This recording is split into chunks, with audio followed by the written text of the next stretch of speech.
Assalamualaikum warahmatullahi wabarakatuh. Saya dari kelompok 3 akan menjelaskan tentang gerakan-gerakan pembaharuan dalam Islam. Sebelum itu, saya akan memperkenalkan nama kelompok 3. Yang pertama, Fauzia Ramadhani, Nur Atika, Anissa, Siska Handayani, dan Andi Alvin Dewa Putra. Baik, lanjut ke topik inti. Apa itu pembaharuan Islam? Pembaharuan Islam adalah upaya-upaya untuk menyelesaikan paham keagamaan Islam dengan perkembangan baru yang ditimbulkan oleh kemajuan ilmu pengetahuan dan teknologi modern. Dalam bahasa Arab, gerakan pembaharuan Islam disebut tajdid. Secara harfiah, tajdid berarti pembaruan dan pelakunya disebut mujaddid. Baiklah, selanjutnya biografi tokoh-tokoh pembaharuan dalam Islam dan pemikirannya. Yang pertama yaitu Muhammad Abduh 1849 sampai 1905 Masehi. Muhammad Abduh lahir di pedusunan Delta Nil, Mesir pada tahun 1849. Keluarganya terkenal berpegang teguh pada ilmu dan agama.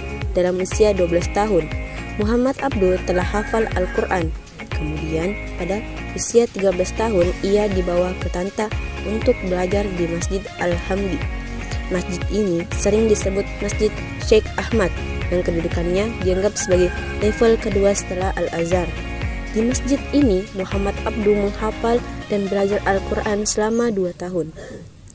Pada saat Muhammad Abduh berumur 16 tahun, tepatnya pada tahun 1865, Muhammad Abduh menikah dan bekerja sebagai petani.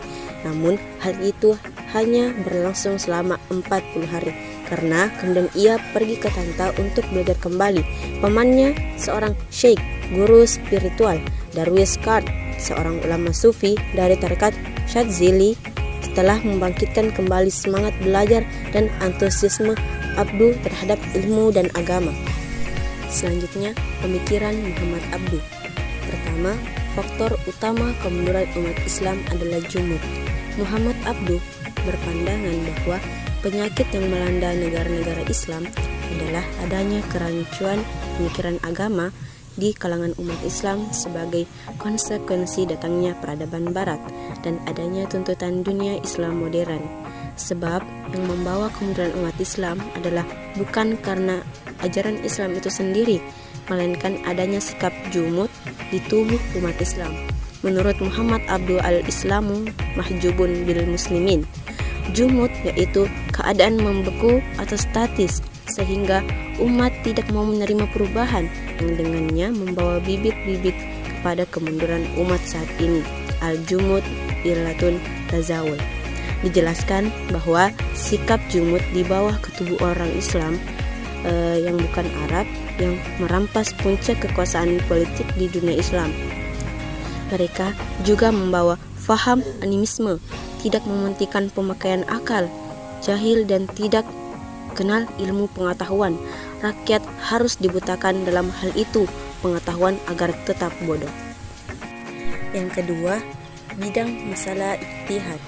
Muhammad Abduh banyak menonjolkan pemikiran Ibnu Taimiyah tentang ibadah dan muamalah, bahwa ajaran-ajaran yang terdapat dalam Quran dan hadis bersifat tegas, jelas dan terperinci. Sebaliknya, ajaran-ajaran mengenai hidup kemasyarakatan umat hanya merupakan dasar-dasar dan prinsip umum tidak terperinci serta sedikit jumlahnya. Oleh karena sifatnya yang umum tanpa perincian, maka ajaran tersebut dapat disesuaikan dengan zaman. Menurut Muhammad Abduh, untuk orang yang telah memenuhi syarat ijtihad di bidang muamalah dan hukum kemasyarakatan bisa didasarkan langsung pada Al-Quran dan hadis dan disesuaikan dengan zaman. Sedangkan ibadah tidak menghendaki perubahan menurut zaman. Pendapat tentang dibukanya pintu ijtihad bukan semata-mata pada hati tetapi pada akal. Al-Quran memberikan kedudukan yang tinggi bagi akal. Islam menurutnya adalah agama rasional. Mempergunakan akal adalah salah satu dasar Islam. Iman seseorang tak akan sempurna tanpa akal. Agama dan akal yang pertama kali mengikat tali persaudaraan. Yang ketiga, bidang ilmu pengetahuan Islam atau pendidikan. Muhammad Abduh menyatakan bahwa ilmu pengetahuan modern yang banyak berdasar pada hukum alam, sunnatullah, yang tidak bertentangan dengan Islam yang sebenarnya. Sunnatullah adalah ciptaan Allah Subhanahu wa Ta'ala. Wahyu juga berasal dari Allah. Jadi, karena keduanya datang dari Allah, tidak dapat bertentangan satu dengan yang lainnya. Islam mesti sesuai dengan ilmu pengetahuan modern, dan yang modern mesti sesuai dengan Islam, sebagaimana zaman keemasan Islam yang melindungi ilmu pengetahuan. Dengan penuh semangat, Muhammad Abduh menyuarakan penggalian sains dan penanaman semangat ilmiah Barat. Kemajuan Eropa karena belahan dunia ini telah mengambil yang terbaik dari ajaran Islam. Islam pasti mampu beradaptasi dengan dunia modern. Muhammad Abduh ingin membuktikan bahwa Islam adalah agama rasional yang dapat menjadi basis kehidupan modern. Muhammad Abduh berupaya untuk memperbarui pendidikan dan pelajaran modern yang dimaksud agar para ulama kelak tahu kebudayaan modern dan mampu menjelaskan persoalan modern.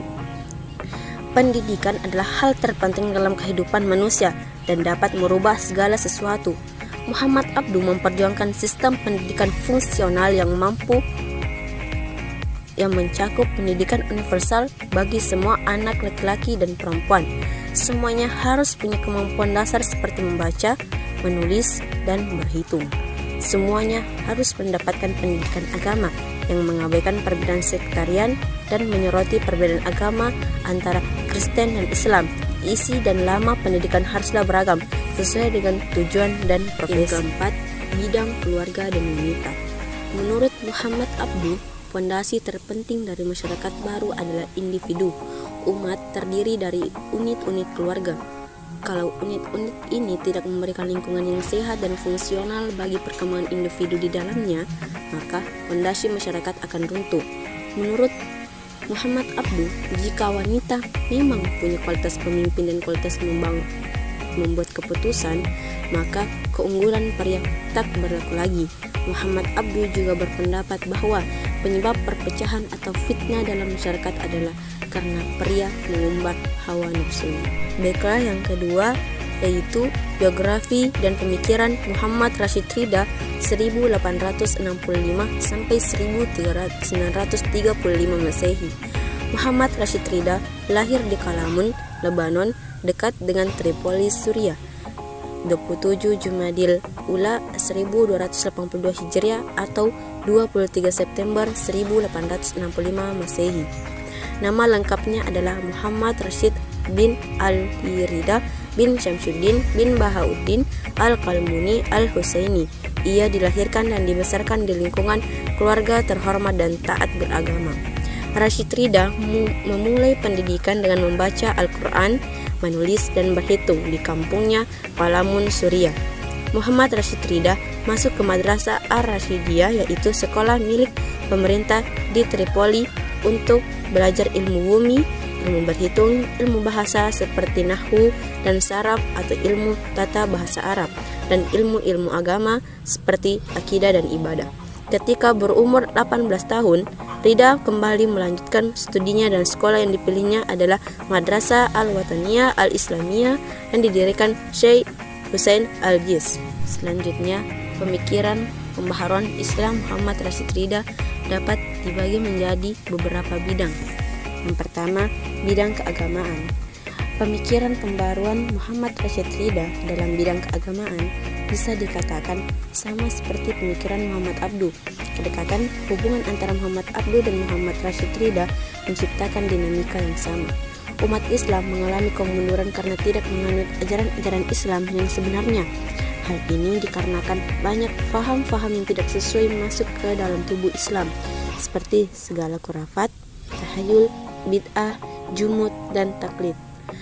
Menurut Muhammad Rashid Ridha, umat Islam harus kembali kepada ajaran Islam yang sebenarnya, yaitu ajaran yang murni dan terhindar dari segala bid'ah yang merongrong ajaran tauhid. Muhammad Rashid Ridha mengatakan bahwa Islam itu sederhana sekali, sesederhana dalam ibadah dan sederhana dalam muamalahnya. Ibadah kelihatannya berat dan ruwet karena dalam ibadah telah ditambahkan hal-hal yang bukan wajib tetapi sebenarnya hanya sunnah. Ijtihad diperlukan hanya untuk persoalan hidup kemasyarakatan. Ayat dan hadis yang mengandung arti tegas tidak diperlukan ijtihad. Akal dapat dipergunakan terhadap ayat dan hadis yang tidak mengandung arti tegas dan terhadap persoalan-persoalan yang tidak tersebut dalam Al-Quran dan hadis. Oleh karena itu, disinilah letak dinamika Islam menurut faham Muhammad Rashid Ridha. Yang kedua, bidang pendidikan dan ilmu pengetahuan. Muhammad Rashid Ridha sangat antusias memandang kemajuan ilmu pengetahuan dan teknologi dan peradaban Barat yang modern. Gambaran terhadap kemajuan teknologi yang dicapai oleh bangsa Barat dapat mendapatkan tanggapan positif dari Muhammad Rashid Ridha. Oleh Muhammad Rashid Ridha, ilmu-ilmu pengetahuan umum dimaksudkan ke dalam lembaga pendidikan milik umat Islam. Untuk mencapai tujuan dibentuklah Lembaga Pendidikan Al-Da'wah wal Irsyad pada tahun 1912 Masehi di Kairo, Mesir. Baiklah, itu saja dari kelompok kami. Sekian dari kelompok kami, lebih dan kurangnya mohon dimaafkan. Wabillahi taufiq wal hidayah. Wassalamualaikum warahmatullahi wabarakatuh.